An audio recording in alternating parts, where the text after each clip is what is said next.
They called me dead weight, until the day I left everything behind and proved just how much my absence could cost them. If you've ever been treated like you didn't matter, if you've ever felt invisible in your own family, you need to hear my story to the very end. Don't just scroll past Stay With Me, because you deserve to know you are not a burden. And if this touches something deep inside you, tap subscribe right now so you don't miss the next story of strength and quiet revenge. Share this video with someone who needs to feel seen, and tell me in the comments, have you ever had to walk away to save yourself? Your voice matters here. I was folding a pile of fresh laundry in the cramped laundry room, the hum of the old dryer filling the silence when I heard voices drifting in from the kitchen. At first, I tried not to listen. God knows I'd spent enough years pretending not to hear things that were meant to hurt me. But that night, something about Lauren's tone, tight and brittle, made me pause, a shirt clenched in my hands. "I'm tired of this," she hissed, her voice low, but sharp enough to cut. "I'm tired of her taking up space in this house, sitting around all day doing nothing while we break our backs to pay the bills." My throat went dry. I waited for Daniel to say something. Anything that would soften the blow. I had raised him to be kind, to be fair. He let out a weary sigh.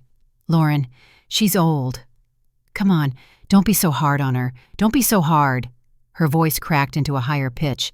"Daniel, are you blind? She's a burden, a dead weight. I'm done tiptoeing around this. You have to decide, either she goes or I do." My heartbeat thumped in my ears so loud I was sure they'd hear it. For a second I thought maybe I'd imagined it all, maybe I'd misheard, but the raw disgust in her voice was unmistakable. A burden, a dead weight. I pressed my palm to the counter to steady myself, the cotton of the folded shirt slipping from my grasp and landing on the floor. My hand was trembling. In that moment, I wasn't a woman who had given up her own home to help her son buy his. I wasn't the grandmother who spent every morning packing school lunches and every evening washing dishes no one else bothered to clean. I was something in their way, something to be discarded. Lauren's words poured through the thin walls like poison. "Look at this house," she snapped. "We can barely afford groceries because we're covering everything while she just exists." "When's the last time she paid for anything?" Daniel's voice dropped lower. "It's not about money. She's my mother. And I'm your wife." She shot back, each syllable crisp and cold. "I've put up with this long enough. I am not going to watch our savings drain away because you're too spineless to do what needs to be done." I felt a flush rise to my face. Spineless. My son. The boy who used to bring me dandelions clutched in his fist, whispering that he'd take care of me when I was old. My knees locked and I pressed harder against the counter. I needed something solid to hold on to. "Lauren," he began, his voice weak, almost pleading. "No." Her words cut through him, through me. "If you won't say it, I will. She's not contributing. She's taking. And if you can't see that, then maybe you don't care about our family as much as you pretend to." My breath shuddered out of me too loud in the small room. My face burned with the kind of shame you don't come back from. Dead weight. I'd thought nothing could surprise me anymore. I'd buried a husband, buried my pride, buried my dreams of an easy old age. But standing there in my son's house, the house I'd helped them buy, I realized I'd been wrong. Some betrayals sneak up on you in the dark when you're too tired to fight. Lauren's voice dropped lower. "I won't let her ruin everything we've worked for. You have to pick a side, Daniel." And in the hallway, I heard nothing but silence, not even a whisper of protest. I waited for him to defend me the way I had defended him when teachers said he'd never make it, when neighbors said he was just another fatherless boy destined to disappoint. I waited for him to say, "She's not going anywhere," but he didn't. The silence between them stretched cold and endless until it swallowed the last scrap of hope I had left. I looked down at the shirt on the floor. My hand was still shaking as I bent to pick it up. In that moment, I knew something I'd tried not to admit for a long time. Whatever love I thought was safe here had already withered away. And for the first time in years, I wasn't sure if I was heartbroken or finally awake. I stood in the doorway, the folded shirt pressed against my chest, like it was the only thing keeping my heart from splitting open. My hand was trembling, but my voice came out steadier than I felt. "If I'm such a burden," I said, and I heard the rasp in my own throat. "Why don't you say it to my face?" Lauren didn't flinch. She turned her eyes, meeting mine without a flicker of shame. There was almost a relief in her expression, as if she'd been waiting for me to finally step out of the shadows and give her an excuse to spit her contempt straight at me. "Good," she said flatly. "You should know. I can't stand this anymore. I'm exhausted, Evelyn. This is not my responsibility." The word responsibility landed like a slap. I looked at her. This woman I had welcomed into my family, whose first baby I had rocked to sleep, whose favorite casserole I'd learned to cook just right. She didn't blink. She didn't soften. My eyes shifted to Daniel, and for one suspended second, I thought he might finally find his voice.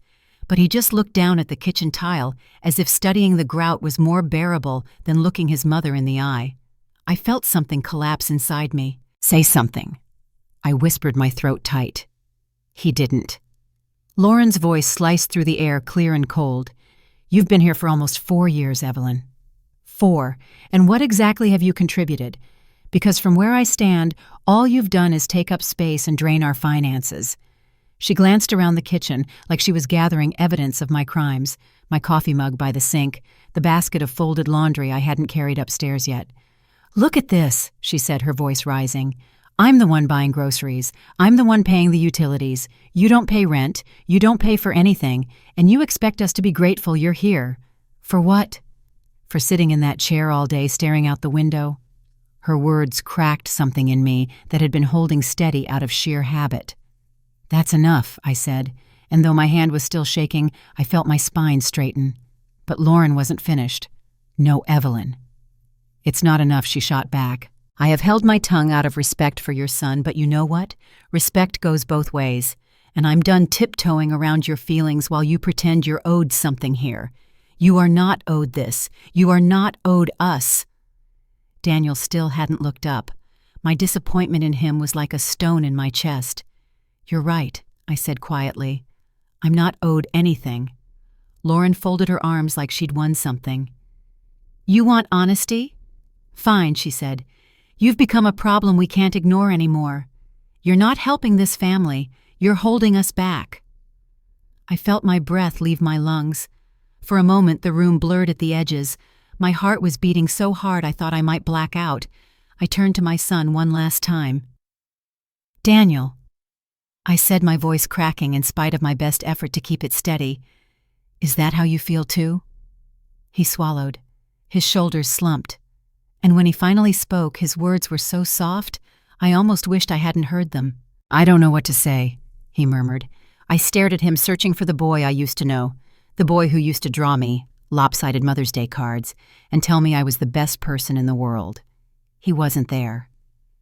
Something went quiet inside me. Not the hush of shock, but a deeper kind of stillness, like a door closing for good.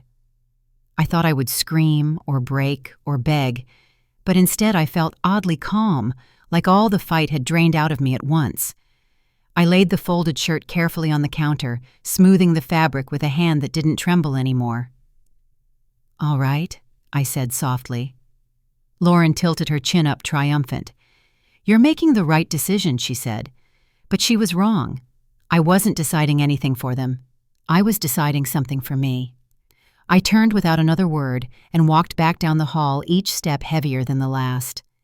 And in that hollow stretch of silence behind me, I felt the last fragile thread between us finally snap.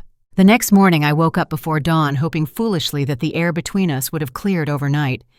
I moved around the kitchen on autopilot, making the same pot of coffee I'd made every day for the last 4 years. I kept waiting for Daniel to walk in to look me in the eye and say he was sorry that he'd been weak, that he hadn't meant to let her speak for him. But the kitchen stayed empty. When I finally stepped into the hallway, Lauren was already there. She was wearing yoga pants and an old college sweatshirt, her hair scraped back in a tight bun. She didn't look tired. She looked resolved, and I knew that whatever tiny hope I'd held on to overnight was already gone. Without saying good morning, she reached past me, pulled open the closet, and started pulling my clothes off their hangers. My breath caught. Lauren. She didn't look at me. She just kept yanking each hanger free, one after another, moving so quickly it was like she'd been planning this for weeks. "I'm clearing this out," she said flatly. "We need the space.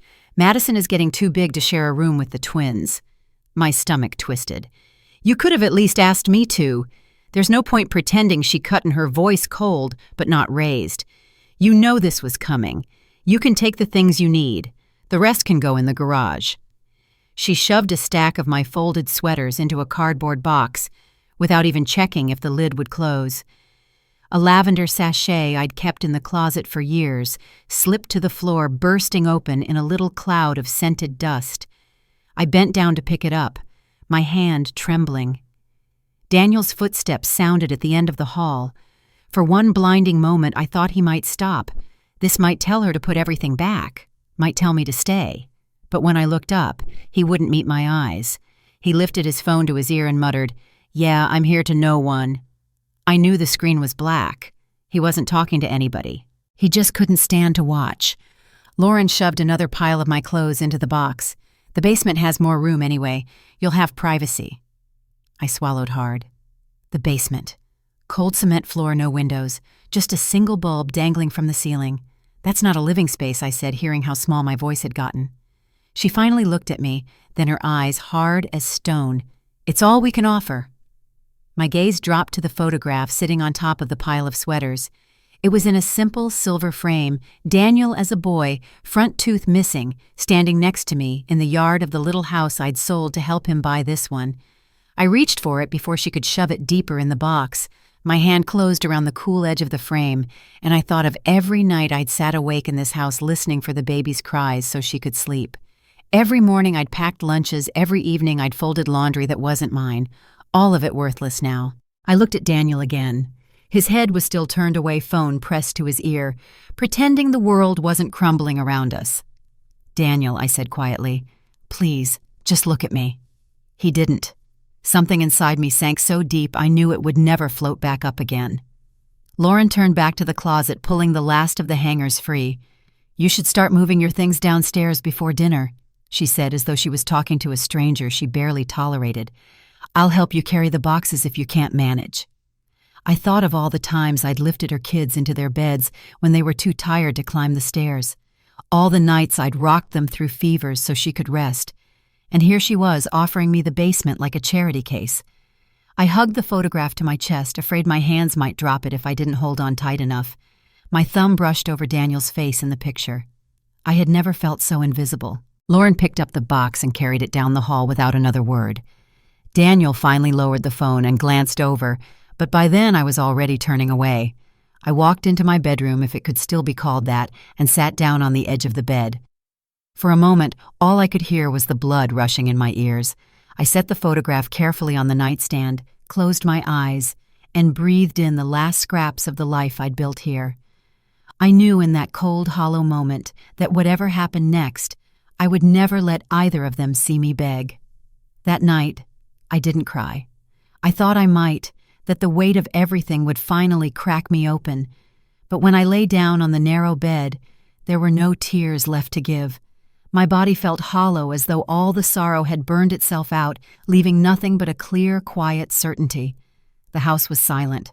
I could hear the hum of the refrigerator and the slow creak of pipes in the walls, the sounds I'd grown used to over years of pretending this was home. I lay there staring at the ceiling, the old light fixture casting a yellow glow across the plaster. Somewhere down the hall, Lauren was laughing softly at something on the television. Daniel's voice rose and fell, a muted rumble I couldn't make out. It struck me that they sounded relieved, like the hardest part was over because I'd finally stopped resisting. That was when I knew I wasn't going to wait for them to finish what they'd started. I wouldn't be here to watch them turn the basement into my prison. I swung my legs over the side of the bed and stood. My knees felt unsteady, but my mind was sharper than it had been in years. I crossed the room, opened the small desk drawer, and pulled out the thin folder where I kept the mortgage paperwork, the same paperwork they'd handed me 4 years ago when they were desperate and hopeful and told me they'd pay me back as soon as we get on our feet. I flipped through each page slowly. My name was there, printed in crisp black ink, Evelyn Harper. Payee. Co-signer. The heat in my chest was almost a relief. I wasn't just some relic they tolerated. I was the reason they had this roof over their heads. I picked up the phone, my hand steady now. The digits for the mortgage company were burned into my memory. When the line clicked and a polite woman's voice greeted me, I didn't hesitate. "My name is Evelyn Harper," I said, and my voice sounded stronger than it had in a long time. "I need to make a change to my account." She asked for my information. I gave it clear and measured. "I'd like to stop all payments effective immediately," I said when she was done verifying my identity. There was a pause on the other end. "I'm sorry. Stop payments, ma'am. You've been making these contributions automatically for several years." "That's right," I said, "and I won't be making them anymore." Another silence, longer this time. "I can process that request," she said gently, as if she thought I might change my mind if she softened her voice enough. "Please do," I replied. I could almost hear her blinking in surprise. "Would you like me to send a confirmation?" "Yes," I said, my throat tightening, but not from regret. "Email and paper copy." She thanked me, promised to follow up, and the call ended with a click that sounded final in my ear. I set the phone down carefully on the nightstand. My fingers brushed the photograph of Daniel as a little boy. For a moment, I thought about the version of him who used to run down the sidewalk shouting for me to watch him ride his bike, who used to crawl into my lap after nightmares. I slid the photo into the bottom of my suitcase. Some things were too precious to leave behind, no matter how much they hurt to remember. I walked to the old printer in the hallway office. When the confirmation email came in, I printed it out, the paper still warm when I pulled it free. In bold letters it read, "Effective immediately, all mortgage payments have been suspended at the request of Evelyn Harper. Future correspondence will be directed to the remaining account holders." I folded the paper and slipped it into a plain white envelope. I pressed the flap closed, feeling something like relief as it sealed. Back in my room, I opened the laptop Daniel had given me one Christmas back when he still called me Mom without sounding embarrassed. My hands moved quickly this time. Bus ticket. One way. Departing at 6 a.m., I typed in my credit card information without pausing to second guess. When the confirmation popped up on the screen, I finally exhaled. I set the envelope on top of my suitcase next to the small stack of clothes I would take. The rest could stay behind. It wasn't mine anymore, not really. I turned off the light and sat on the edge of the bed in the darkness. No more waiting to be seen. No more pleading to be valued. In the stillness, I felt something I hadn't felt in years. Freedom. The last night I spent in that house felt both impossibly long and far too short. I moved through the kitchen with deliberate calm, rolling up my sleeves, determined to prepare one final meal. My hands worked without hesitation, seasoning the pork roast, rinsing fresh romaine for the salad, slicing apples, thin as paper for the pie. I wanted no one to say I'd left things undone. I wanted no one to pretend I'd abandoned my duties. The smell of roasting meat filled the kitchen, clinging to the air like memory. For a moment I almost forgot that by morning I would be gone. Almost. I set the table carefully, placing 3 plates in their usual spots. Daniel's at the end, Lauren's across from me, mine closest to the window, where the sun used to warm my shoulder every morning. I poured sweet tea into glasses and folded cloth napkins, my movements steady, even as my chest felt too tight to draw a full breath.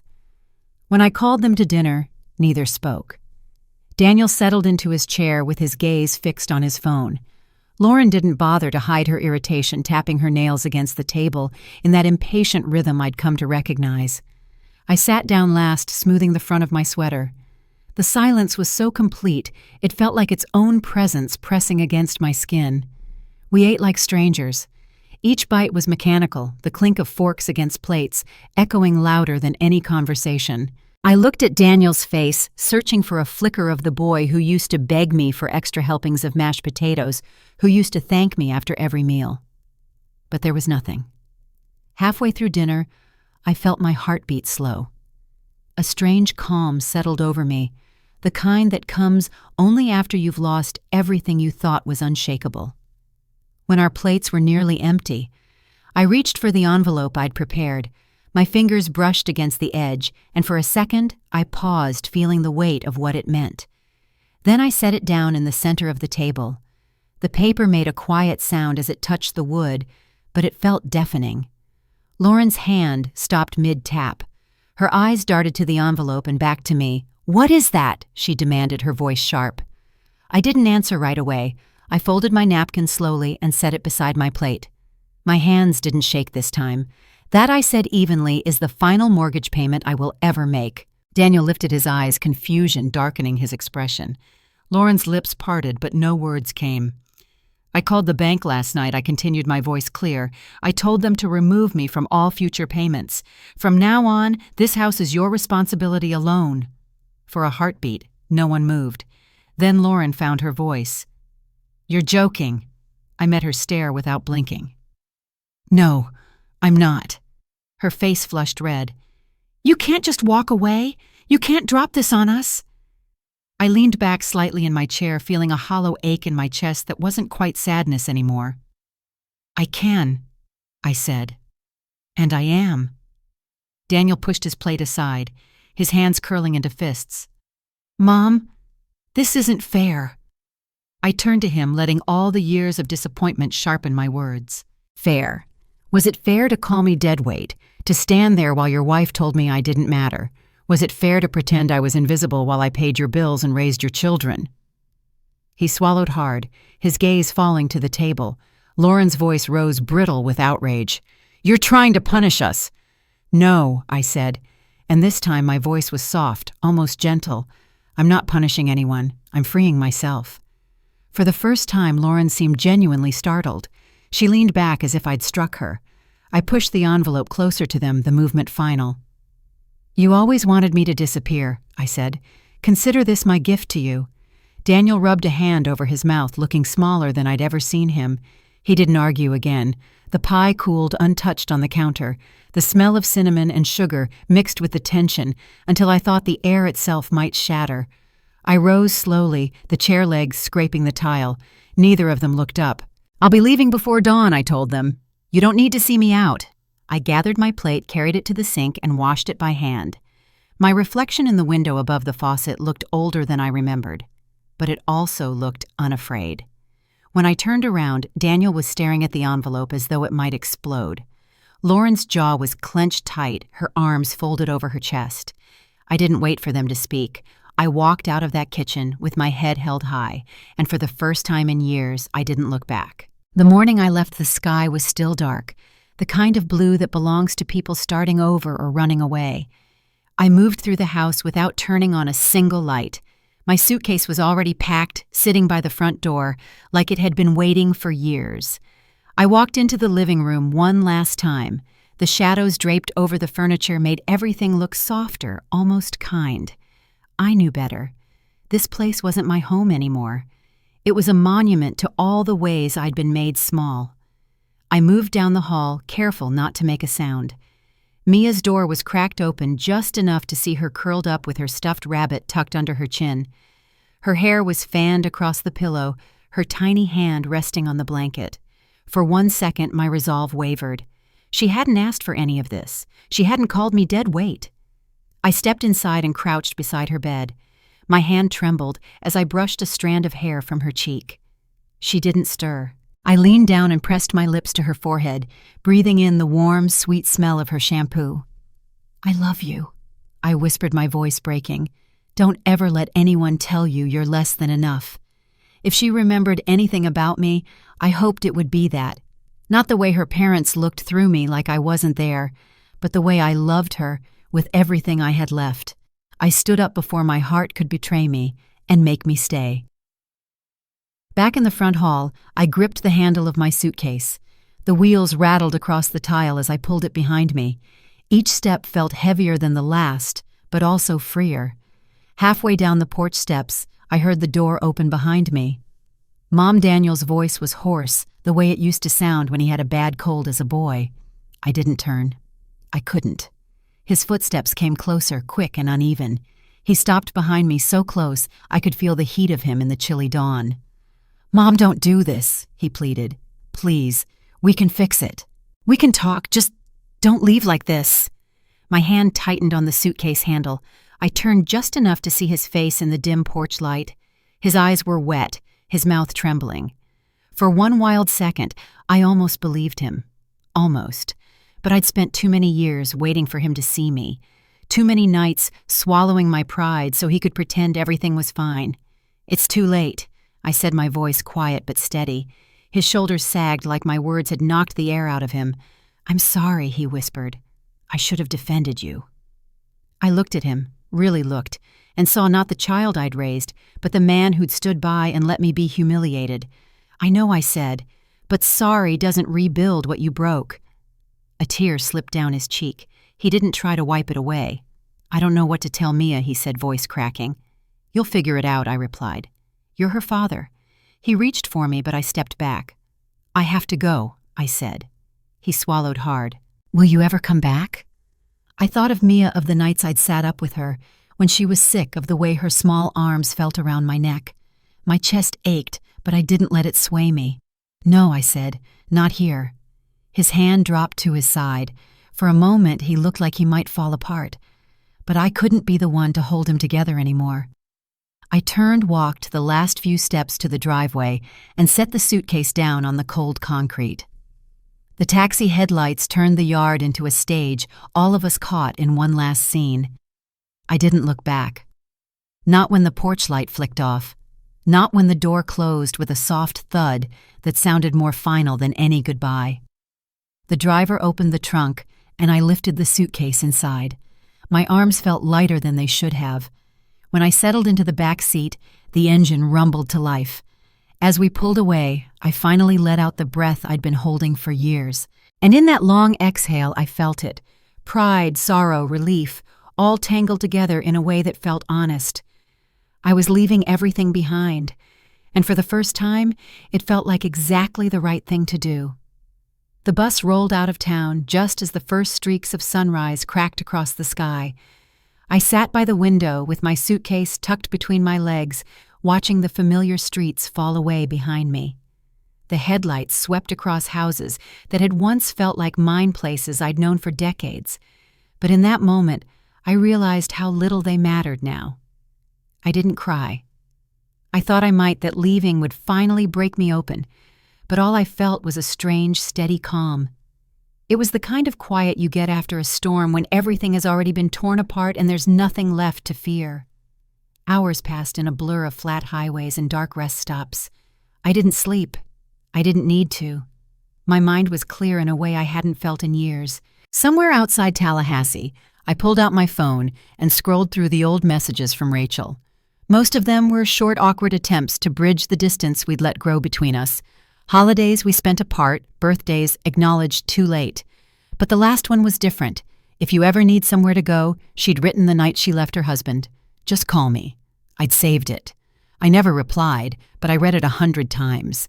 And now as the bus hummed south toward Florida, I realized it was the only invitation I needed. By the time we reached Sarasota, the sun was high and the air smelled like salt and heat. I stepped off the bus with my suitcase in one hand and a folded piece of paper in the other, a scrap of directions I'd written down in case my phone died. I could have taken a cab, but I wanted to walk. I wanted to feel every step of this choice. So I set off down the cracked sidewalk, the wheels of my suitcase thumping behind me, my heart beating steady and sure. The apartment complex was older than I expected, a 2-story building with peeling paint and mismatched mailboxes, but it felt honest, lived in, the kind of place where no one pretended to be better than they were. I climbed the stairs to the second floor, my hand tightening around the railing. For a moment, I hesitated outside her door.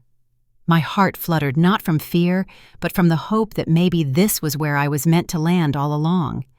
I knocked twice, my knuckles brushing the chipped paint.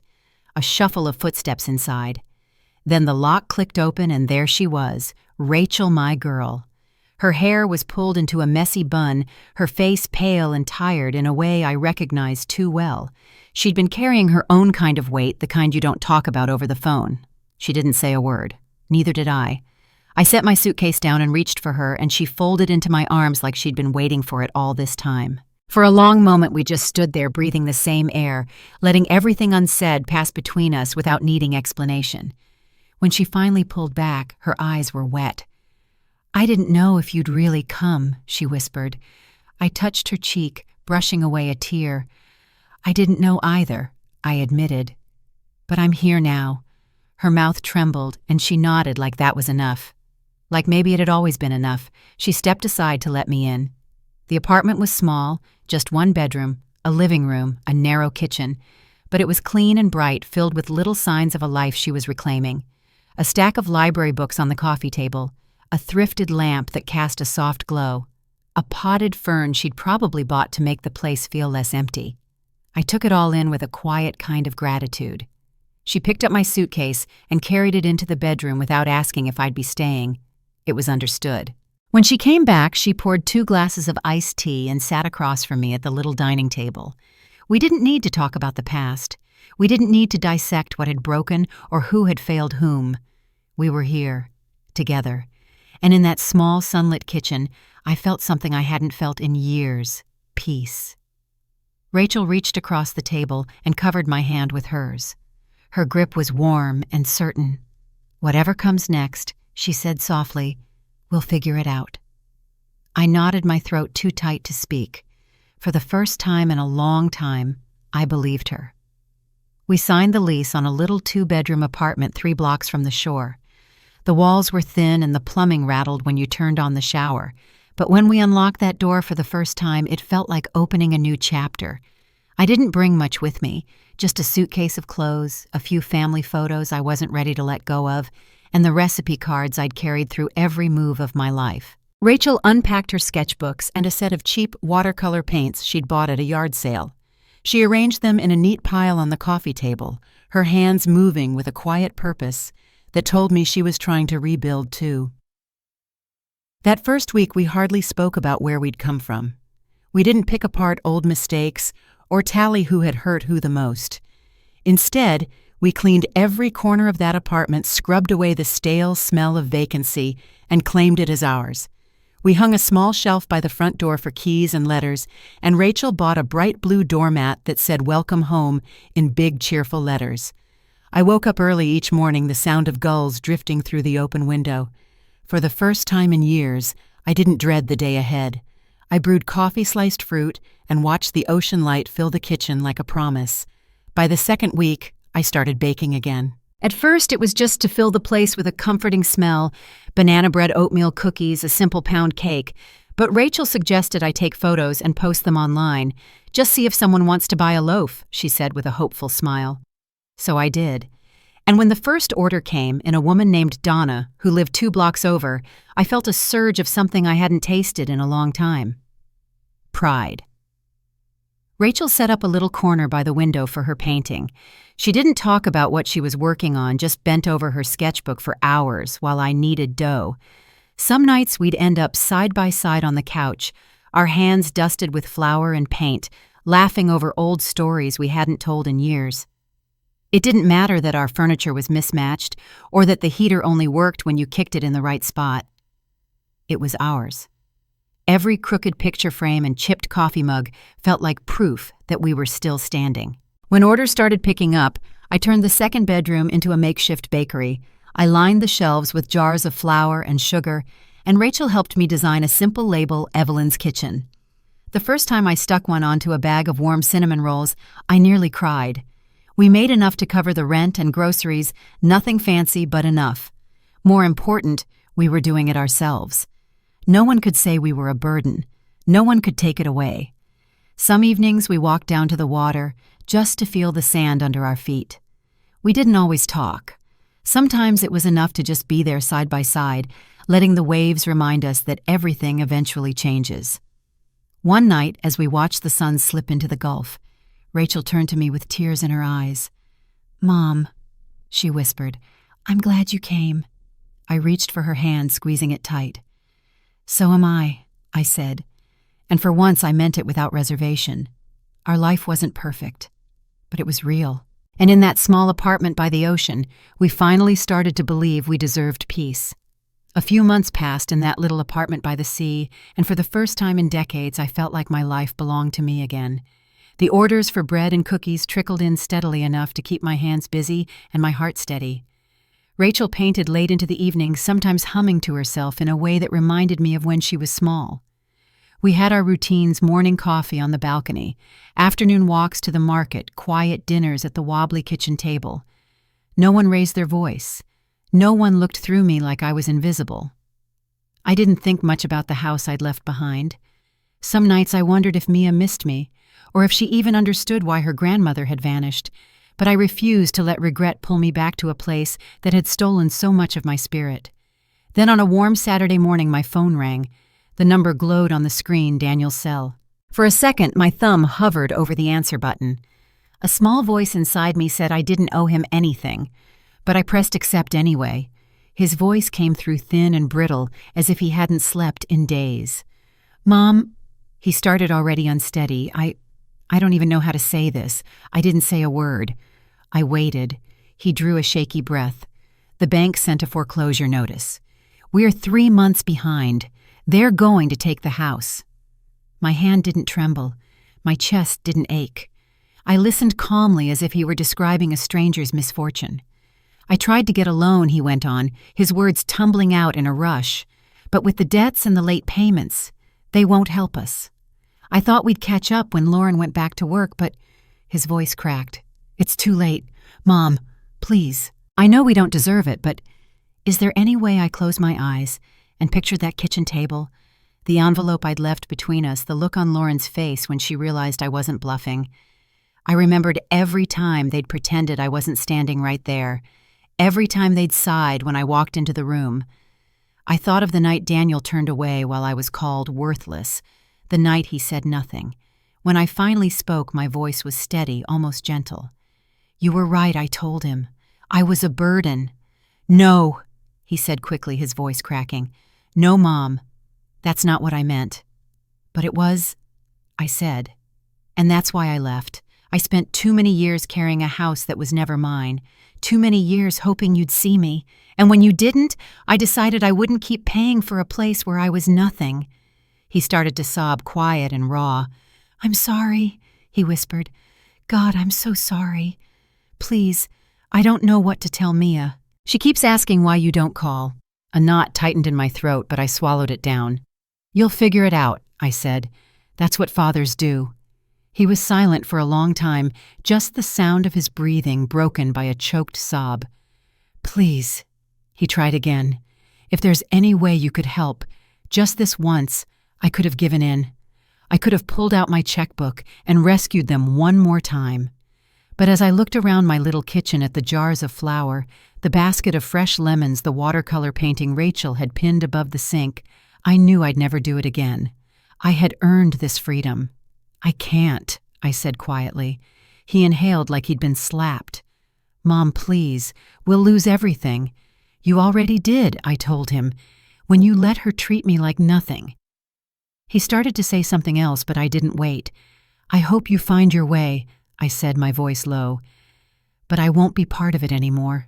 And before he could answer, before he could turn his shame into another plea, I ended the call. My hand stayed on the phone a moment longer, the screen gone dark. Outside, I could hear Rachel singing to herself as she painted. The breeze carried the scent of salt and warm bread through the open window. I exhaled slowly, feeling a calm I hadn't known in years. For once, the weight was theirs to carry, and I felt no guilt at all. One morning, the sun was already pouring over the balcony railings when I settled into the old wicker chair Rachel had picked up for $5 at a garage sale. The cushion sagged a little, but it didn't matter. I liked the way it felt, used, softened by time, still sturdy. I balanced a mug of coffee on my knee and pulled a piece of stationery from the small wooden box I kept by the door. I'd been thinking about Mia for days, about the little girl with hair the color of corn silk and a laugh that could warm every cold corner of a room. She deserved to know the truth, even if she was too young to understand it all yet. I clicked my pen open, hesitated, then started to write. "Dear Mia, I know you've been wondering where I went. I want you to understand something very important. I didn't disappear because I stopped loving you. I could never stop loving you." I paused, pressing my hand flat over the words so far. My chest ached, but this wasn't the ache that left you hollow. This was the kind that reminded you that you'd survived. I left because sometimes grown-ups have to choose to save themselves. Sometimes we have to walk away from places that hurt us, even if we wish they didn't. I hope one day you'll see that it's not weakness to leave, it's courage. The breeze lifted the edge of the page. I held it down and kept going. I didn't go far. I'm in a little apartment by the ocean with blue curtains and a kitchen that always smells like cinnamon.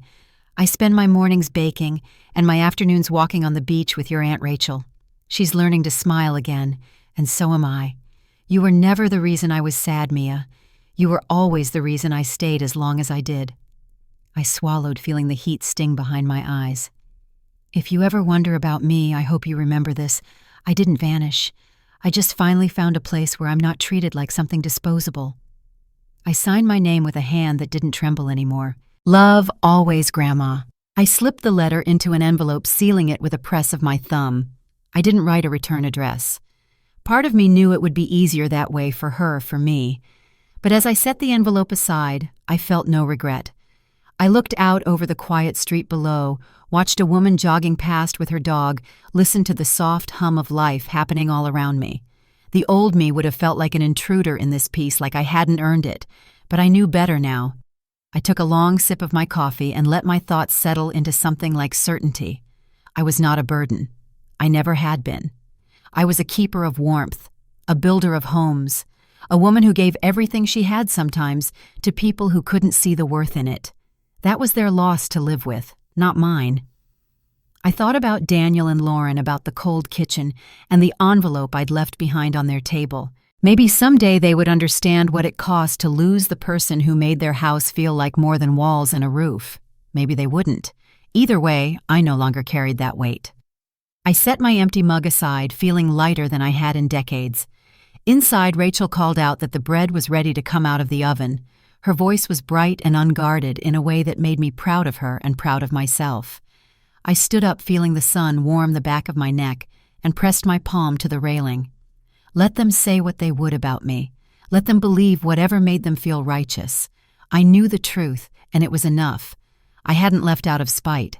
I'd left because there is nothing braver than refusing to disappear. And as I stepped back inside our little kitchen, the smell of fresh bread meeting me like a promise, I knew I was finally exactly where I was meant to be. There is something I wish I had understood sooner. You are allowed to leave places and people who make you feel small. For too long, I believed that being needed was the same as being loved.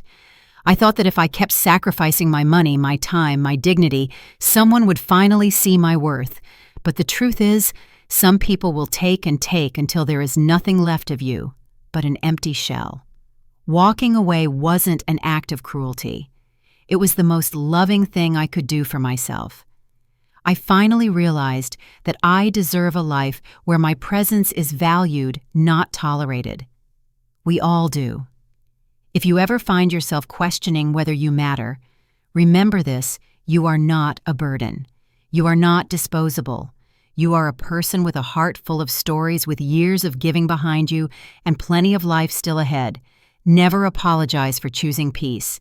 If this resonates with you, I'd love to hear your thoughts. Share your experiences in the comments below and subscribe to my channel for more stories about reclaiming your worth and finding your voice again. You deserve to be heard.